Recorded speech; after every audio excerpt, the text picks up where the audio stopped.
കണ്ണെഴുതി പൊട്ടൊക്കെ തൊട്ട് ഇത് എങ്ങോട്ടേക്കാണ് രാവിലെ എന്ന് ചോദിച്ചാൽ ഇന്ന് വ്യാഴാഴ്ചയല്ലേ. വ്യാഴാഴ്ച ദിവസങ്ങളിലൊക്കെ ഞാൻ അമ്പലത്തിൽ പോകാറുണ്ട് കേട്ടോ. എല്ലാ വ്യാഴാഴ്ചയും പോകാറുണ്ട്. ഇവിടെ അടുത്തൊരു കൃഷ്ണൻ്റെ അമ്പലമുണ്ടേ. കൃഷ്ണക്ഷേത്രങ്ങളിലൊക്കെ വ്യാഴാഴ്ച ഭയങ്കര വിശേഷമാണല്ലോ. അപ്പം ഞാൻ ഓർത്ത് അമ്പലത്തിലൊന്ന് പോയി തൊഴുതിട്ട് വരാനേ. പോയിട്ട് വന്നിട്ട് ബാക്കി ജോലി ചെയ്യാമെന്ന് വിചാരിച്ചു.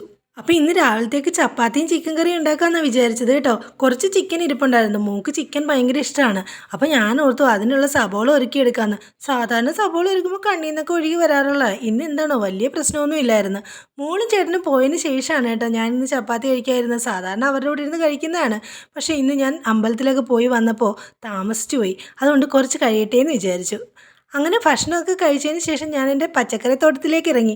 അങ്ങനെ ഒരുപാട് പച്ചക്കറിയൊന്നും ഇല്ല കേട്ടോ, ചെറിയൊരു വിളവെടുപ്പ്. അപ്പോൾ ഞാൻ ഓർത്ത് എൻ്റെ വെണ്ടയൊക്കെ വിളഞ്ഞ് നിൽക്കുകയാണ്.